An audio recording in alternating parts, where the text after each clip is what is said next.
Hi, everyone. I'm Jancy McPhee, the Executive Director of SciArtExchange. Welcome to Design Your Habitat. We have a wonderful guest today, Dr. Sheyna Gifford. She's a physician and an aerospace medicine researcher and a STEAM educator and communicator.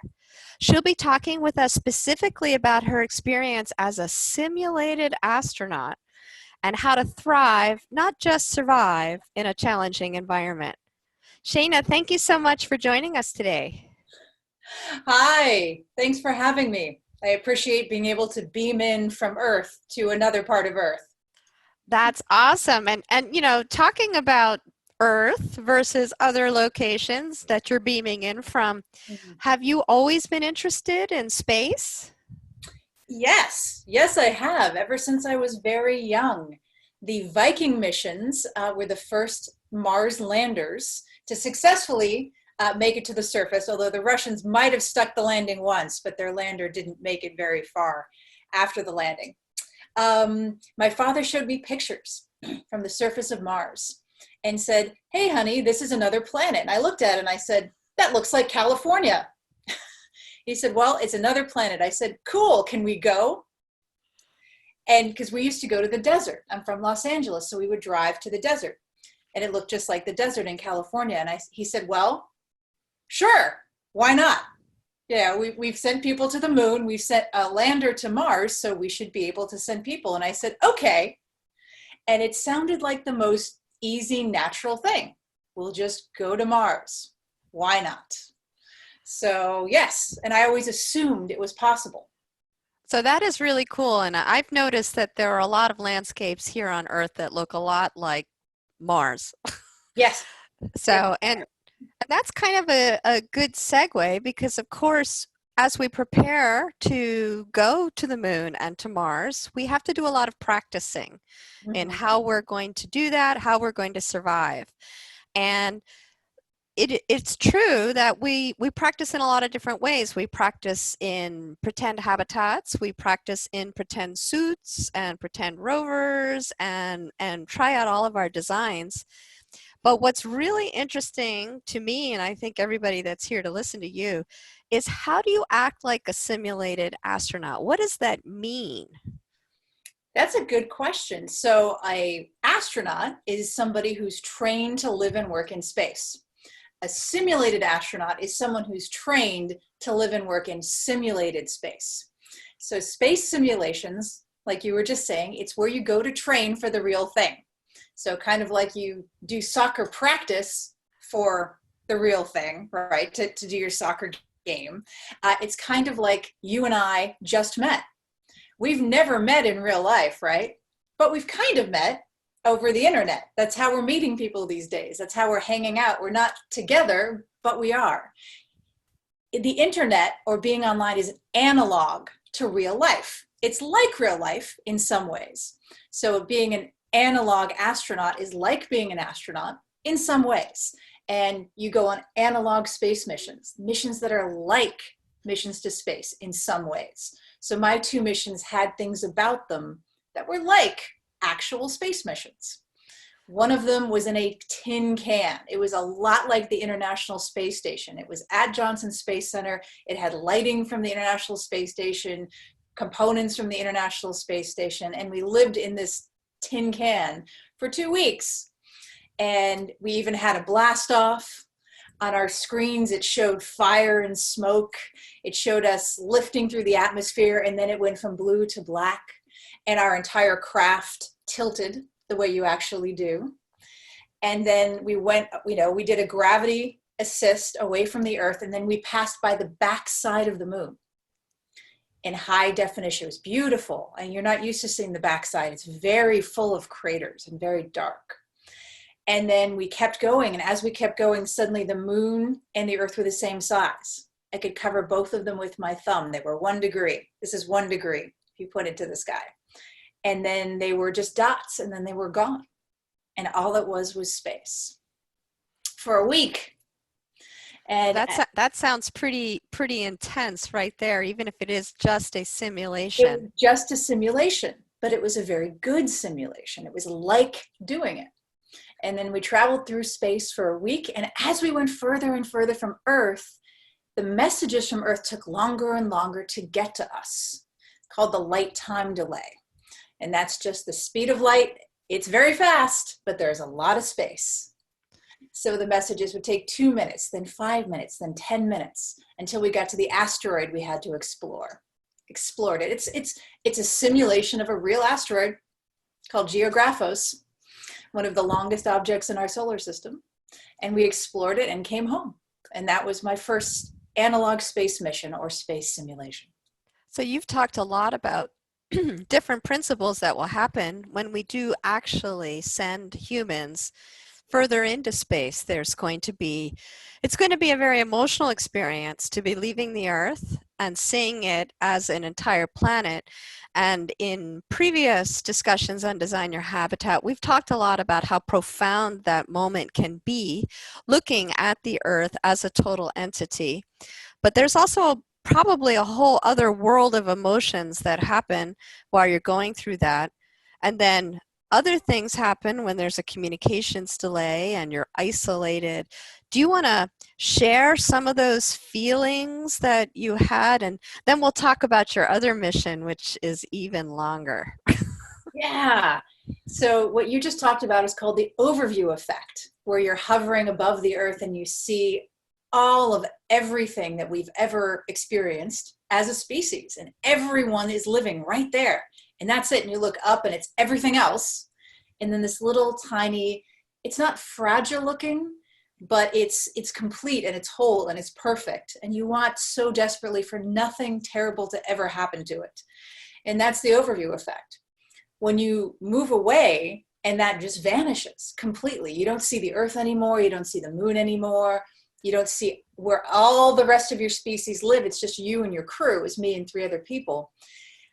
You think you wish them well, you hope things are great, but your entire mind gets focused on the mission in front of you. And I thought, everything is gray and metallic and black in space. And I thought, well, maybe it'd be nice to have a video of Earth. So I brought along the National Geographic's Planet Earth series. And at one point we dropped it into the player and we looked at it, and there were these beautiful gazelles running across the savannah. There were some hippopotamuses, and I was like, that sounds like a very interesting planet. But then we went right back to doing what we were doing because it had nothing to do with us. We were in deep space, on a deep space mission, prepping to get to this asteroid. Gazelles and the color blue and grass had nothing to do with us. So they weren't related to your current purpose, and so you were really able to kind of put those aside. Instead of having this missing feeling, you instead really stayed focused. But of course, that was a 2-week trip, right? Yep. And that was called Hera, in case anybody wants to Google that later. But how about your next analog experience? Let's talk about that. So that Hera, Human Exploration Research Analog, was in an aircraft hangar in Johnson Space Center. The next analog was High Seas, the Hawaii Space Exploration Analog and Simulation. That was on a volcano in Hawaii. So 8,200 feet above sea level on the, I think, eastern facing slope of the largest volcano on Earth, if you measure from the top all the way to the bottom. That's Mauna Loa. So we weren't at the top. There's actually a NOAA weather station at the top, but we were 8,200 feet up there, pretty high up there, with pressure like you would have in an airplane cabin. So imagine living in an airplane for a year. That's a little bit of what it was like. We lived inside this airplane. We had 2 tiny windows, like airplane windows, and there were 6 of us total. And anytime we wanted to go out, we suited up, couldn't go very far, had to go where mission control told us and do what mission control told us to do. But apart from needing to get the science done, this is the big difference between Hera and High Seas. At Hera, the mission control was like your parents. They saw everything you did. And if they didn't like the fact that you were sliding down the slide, all the crews slide down the slide. They would come on the radio and tell you, stop sliding down the slide. It's dangerous. You're like, okay. You guys actually have gravity up there. Can't slide down the slide. Okay, all right, we'll stop sliding down the slide. At high seas, you're on Mars. That's the simulation. You're not spending 2 weeks traveling through space to an asteroid. You're spending a whole year on the surface of Mars. That's your simulation. And the distance between you and Earth is fixed, and the communication delay is 20 minutes each way. So they're not going to see you running up and down the stairs and tell you to slow down. They're not going to see you, or at least they didn't tell us if they did, stacking all of our tables up to see if we could reach the top of the dome. We couldn't. Uh-oh, that sounds like a hazard that somebody in safety would have shut down. Yeah. We wanted to see how tall we could get the stack, but once we got to the second floor balcony, we stopped. We also ran out of trays. But yeah, just we were on our own. And that's a little more realistic, because on the International Space Station, their time, talk about schedules. You think your class schedule is annoying? Every 5 minutes, their time is scheduled in 5-minute blocks. And an arm sweeps across their day. It's called the playbook. And if they're not where they're supposed to be, it starts flashing red. And that was true on Hera. But on high seas, we just had to get the science done, and the rest was up to us. And how long was this mission? High seas? Yes. It was 366 days. Oh my gosh, that's incredible. It is the longest U.S. space simulation to date. Wow. And what was the habitat that you were living in? What was that like? Can you describe that to us a little bit? Sure. The habitat I was living in was a dome, a geodesic dome. Probably not what the actual habitats on Mars will look like. It was double layer cloth. So think of a really, really, really big tent that has poles holding it up in the shape of a half moon. That's pretty much exactly what it looked like. It had 1,200 square feet. Most of that wasn't usable space. It was arranged in almost a semicircular way. So where you entered, what we called the airlock, was a little 3.5 by 3.5 plywood room that we would go into to decompress and let the inner atmosphere of the dome out and the Martian atmosphere in before we went on extravehicular activities, or EVAs. If you walked straight, you actually ended up in what we called the sea can, which was a cargo container, a heavy-duty metal cargo container that contained all of our food supplies, a lot of our tools and 3D printer, and everything we needed to convert the DC power coming into the solar panels into usable AC power that we would use for the dome and all of our experiments and our refrigerator, and most importantly, our toilet fan. If you made a right through the airlock into the main dome area, the first thing you'd see on your right would be the curve of the dome. All of our desks were arranged facing towards that curve. And if you followed them around, eventually you got to the one computer that had access to the internet. We only used it basically on command to do things like order more supplies. And then if you kept going around the curve, you ended up at one of our 2 portal windows where we had set up the treadmill so that you could look outside as you ran. And then you were in the eating area of the kitchen. The kitchen was really cool. It was a gourmet kitchen because high seas was initially a food study. So the first missions that were 4 months long were, did your sense of smell and taste change if you were in isolation and confinement? So that's a very interesting topic that we had a previous guest on Design Your Habitat talking a lot about the whole multisensory food experience and how important that is and how it can change depending on the environment. So it's very interesting. I didn't actually realize that that was part of what the science was. So that's a very interesting connection. Mm-hmm. So it was a nice gourmet kitchen, though, with a teeny tiny fridge. So we did not have a lot of refrigerated items. I cultured yogurt and cheese and bread and kombucha, but a lot of those lived in my room. The place was not insulated and was actually quite cold. I had to keep things warm in my room and also cool in my room because the fridge space was very tiny. We had, you don't have a lot of electricity. So we only had a little hot plate and a toaster oven. and that was it. Everything else mostly came from hot water and was rehydrated. But it's amazing what you can rehydrate. Blackberries, this big. How big were they initially? When you dehydrate something, they lose 2/3 of their volume, but the blackberries were this big dehydrated. Every kind of mushroom you can imagine, peas, pineapple, come in dehydrated form. So you can rehydrate an entire meal and it'll actually be quite good. Or you could fry it up quickly and make fried rice. My European crewmates discovered Spam. It was very popular. That's not one of my personal favorites. I do remember my mother trying to convince me to like it many times when I was a child. You know, I had not consumed a lot of Spam prior to this, and I was not a big consumer on the mission.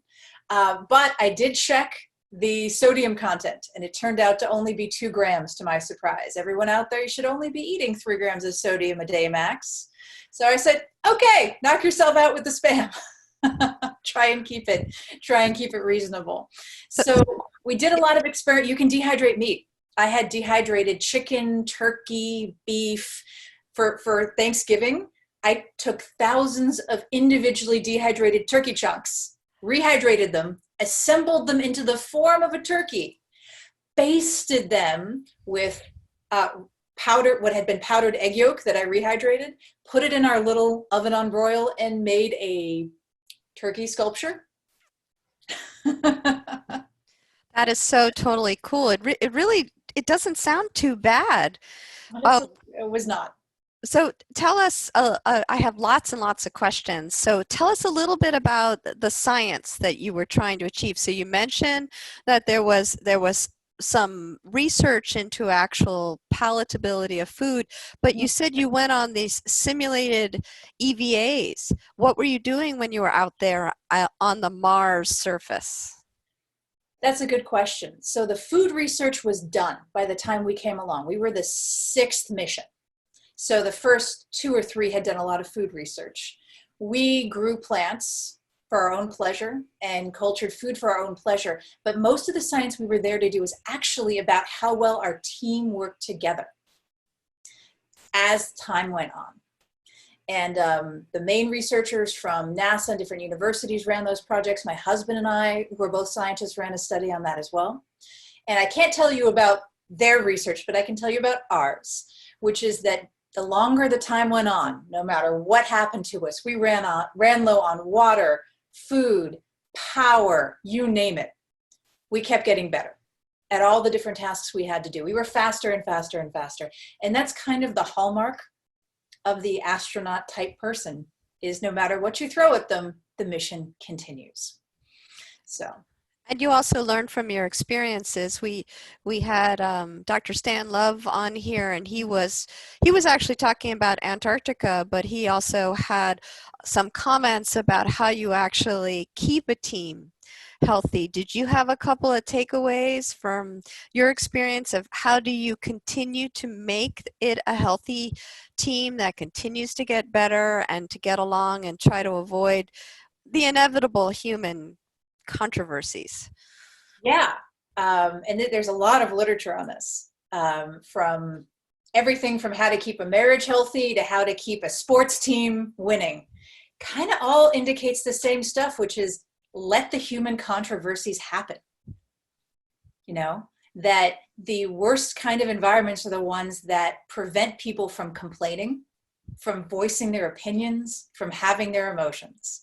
You're having your feels, have your feels. The difference is that astronauts do something called compartmentalization, which is we're not going to have our feels at a time when it would be disruptive or dangerous. This is true for doctors. I'm a doctor. I don't have my feels when I'm actively in the middle of performing something dangerous. I'll have my feels after. Pilots, same thing. Astronauts, same thing. And it can be tough. Cyprian is from Paris, and the attacks on Paris occurred during our mission, and Mission Control opted to not tell us until dinner. They didn't want to disrupt our day. That is not incorrect. They were trying to protect us. They were trying to protect the mission. They were trying to protect Cyprian, because once he heard that, of course, he had to excuse himself from dinner, try to reach his parents, try to reach his siblings, try to reach his friends. And he was up all night saying, are you alive? Are you okay? Can you tell me what's happening?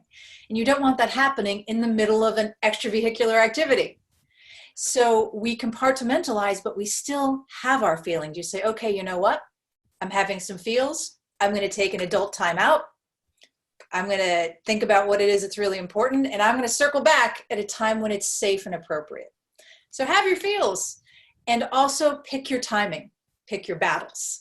A very wise man named Socrates once said, the important thing is not to fight. It is to fight the right person in the right way at the right time for the right reason. So you make sure you're fighting correctly.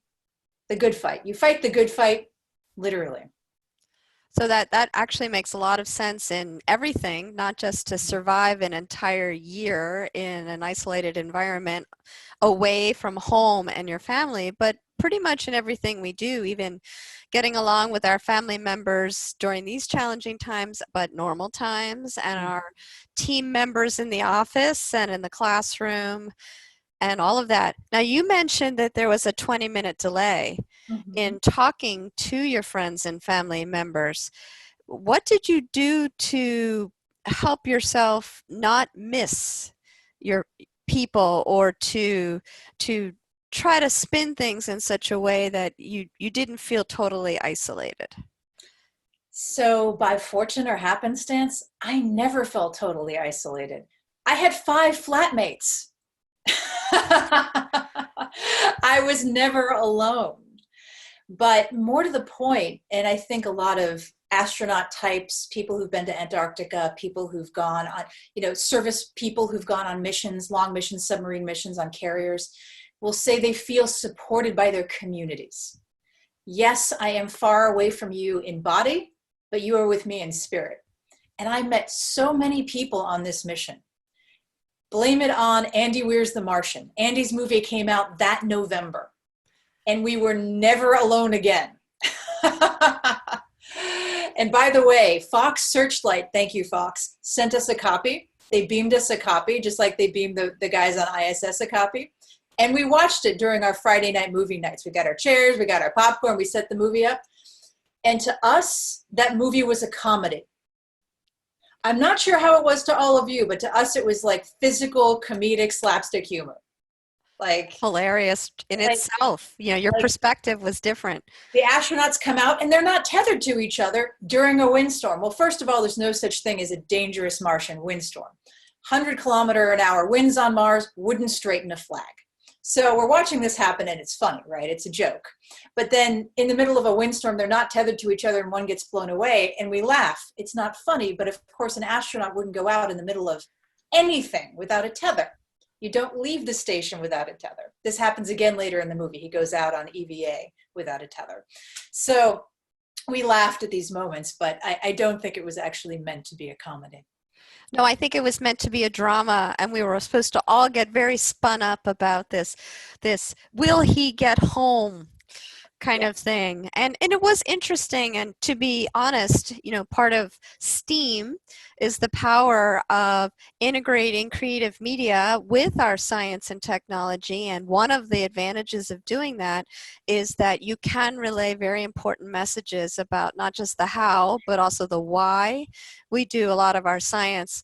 And I actually wanted to point out the artwork that's behind me today, which is done by Hesham Hassan. It's called Journey for Hope, and you can't see it terribly well on my screen, but this is an astronaut, and the purpose of this astronaut's mission is to get to Mars, and part of the reason is that it's a journey for hope for humanity.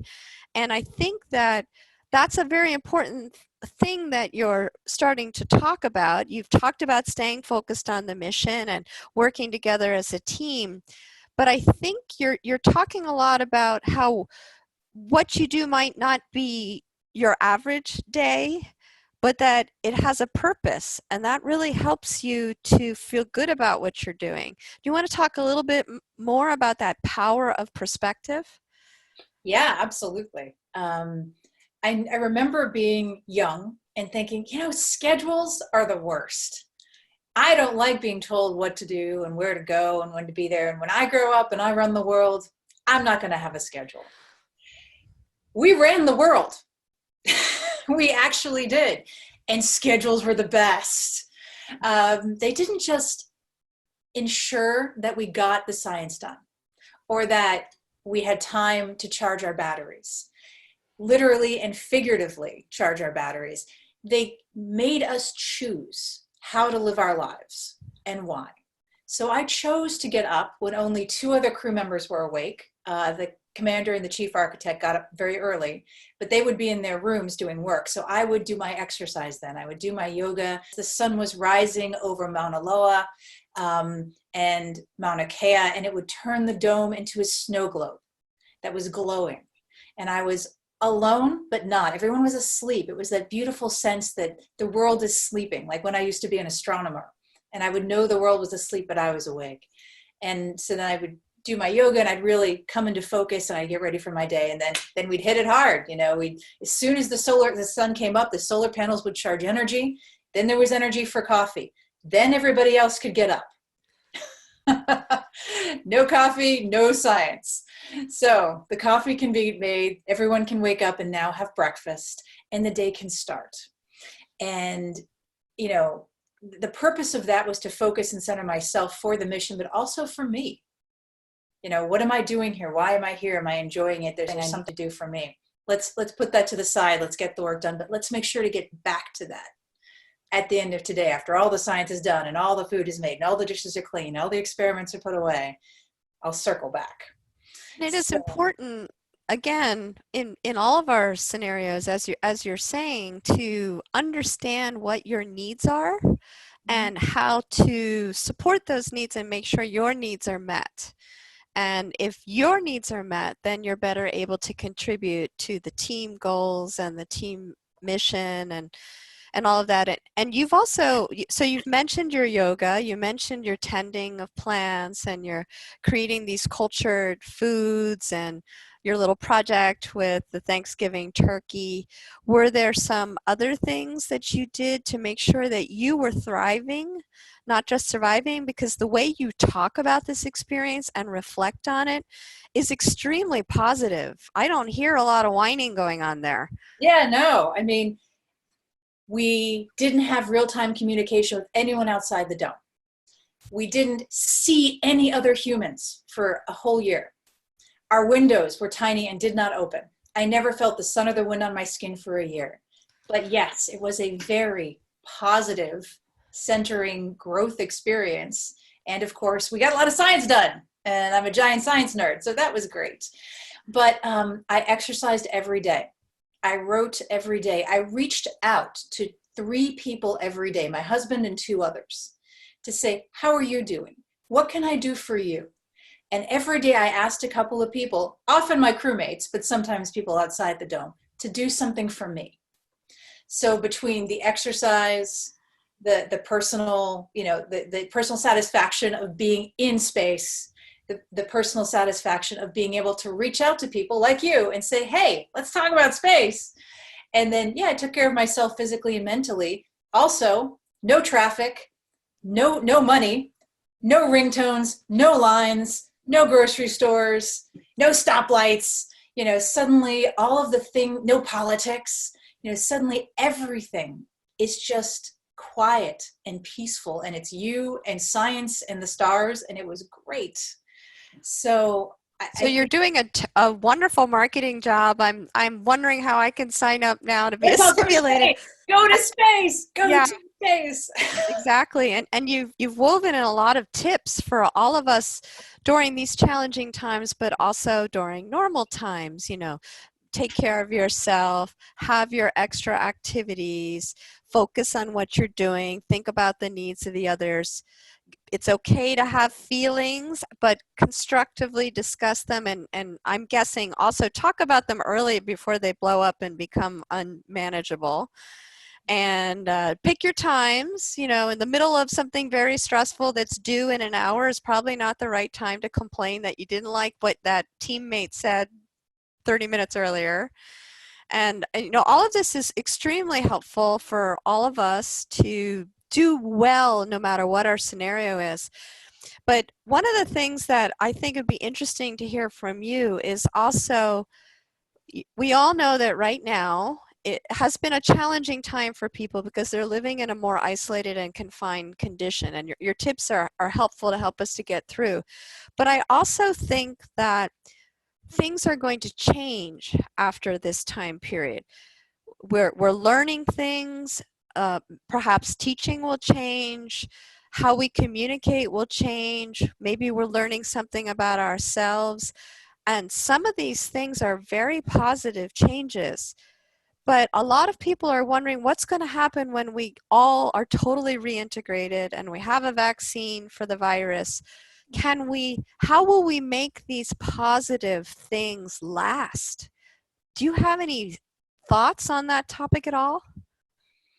I do. But when I came back to Earth, so to speak, after a year, I never went back to being able to do certain things like disposable dishes, disposable cups, disposable flatware. Can't do it. Can't do it. Every time an Earthling is throwing something out, a Martian is like, oh, because on Mars we didn't have trash. There's no such thing as trash. Everything has a purpose or can be melted down and reformed. So the disposable life, it doesn't serve in the long run. Cars, I didn't get in a car for a year or any form of mobile transport. And so if I go somewhere, the question is, well, can I get myself there? Can I walk? Can I bike? Can I walk? Can I bike? Okay, I can't. Can I take a bus? Because if I'm on a bus, then I can be reading and it'll get me there. So is there any alternative to driving? Just because it's better for you, either physically or mentally or both. And I was never big into driving anyway. I trained as a doctor in New York City. I used to bike from the Upper West Side all the way through Manhattan, across the Brooklyn Bridge to the hospital I trained at. So I would commute by bike an hour a day each way, and through epic traffic. And you But didn't get hurt? I never did. Somehow I never did. I have some very effective angels. And I grew up just south of there, so I also know that the weather is not always conducive to biking. It isn't, but I biked anyway. Well, there's your perseverance. Yeah, it's about layering. But but I think underneath all those specifics of are you up to biking in winter? That's not the question. The question is, what is going to make you healthy and happy? And how can you integrate that into your life? So when I came back from Mars, I didn't go back into the practice of medicine right away. I had just spent 366 days with no vacation, not a single day off, on all the time. And what did I want to do? I wanted to see the world and I wanted to see people. Like I'm seeing you now, but for real. I wanted to let them ask me their questions. I wanted to answer them. I wanted to be in the presence of my species. So that's what I did. I had the luxury of that. I didn't go right back to work. I did eventually, and I'm a doctor now, and now it's COVID, and now it's go time. But my mission, while I was on the mission, was the welfare of my crew. The mission, when my mission ended, the next mission was the welfare of me. My mission now is the welfare of all of you. So I think the real point is, whatever your mission is, in every phase of your life, there is a mission. Understand it, make it what it needs to be, and do what you need to do to accomplish that mission while staying healthy and happy. So I actually totally share that viewpoint. I do a lot of mentoring of early career students in various ways, and I think it's really interesting and wonderful that a lot of the young adults these days, they want to have purpose to what they do. Yeah. And I think that's a wonderful goal, and that's not exactly the same as it was, because I'm older than they are. We were more about making sure that food was on the table. But I also think one of the wonderful things about this time in human culture is that you're allowed to change your mission. Mm-hmm. And it was a little bit harder to do that when I was younger, but now it's okay. So I totally agree with what you're saying. I think it's important to have a goal and a mission and a path, but it's okay to keep in touch with yourself and know when you need to take a right or a left turn. And it was interesting to hear your story as it evolves and all of your tips and your message that so much of what's positive about this time, this opportunity to thrive, is that we could continue some of those thriving habits into the future, our personal habits, but also things that are better for our community, like not wasting things, as you said, or burning energy when it was not necessary, or creating waste. So I think that's really, really important for all of us, no matter what time period we're living in. Watch this video in 10 years, it'll probably still be important. And I really appreciate your sharing all of that. Do you have any other go backs, last minute things you'd like to say to everyone today? Yes, everyone on the planet just got to experience a bit of what it's like to be a simulated astronaut. The difference is you didn't sign up for it. And you weren't trained for it. You didn't get any warning. I'm sorry. That's not fair. Okay? I chose to go on my missions and I was trained to do so. I wish you had had the choice. Since you didn't have the choice, I just want to say you did great. You didn't have the choice, you didn't sign up, you didn't get the training, but you know what? You're doing great. Keep up the good work. Be good to yourself, be good to others, mask up, because the mission is ongoing. This mission we're all on to save ourselves, save our crew, our family, the people we live with, and also the whole world. You now have an opportunity to contribute to the heroic effort of saving our species. So mask up, wash the hands, don't touch the face, stay 6 feet away until we figure this out. We're on a mission. There are some constraints. It feels really binding, that things you can't do, but there's so much you can do. So try to focus on what you can do and how those things make you a powerful, important person, because they do. And thank you for this participation in our mission. This was not a simulation. So thank you so much for those powerful words. I think I'm thinking to myself in my head, I'll just go ahead and say, go team. This is Team Humanity. And we're going to make it through. We really are. We are making it through as we speak. And sharing all of your experiences is just going to make it that much easier and help us all to have the right mindset and lasting beneficial changes. So thank you very much, Sheyna, for joining us today. We really appreciate it. Oh, thank you for having me. Bye, everybody. Bye-bye. We'll hang out in real space sometime. Sounds good. Thank you. Take Bye-bye. care.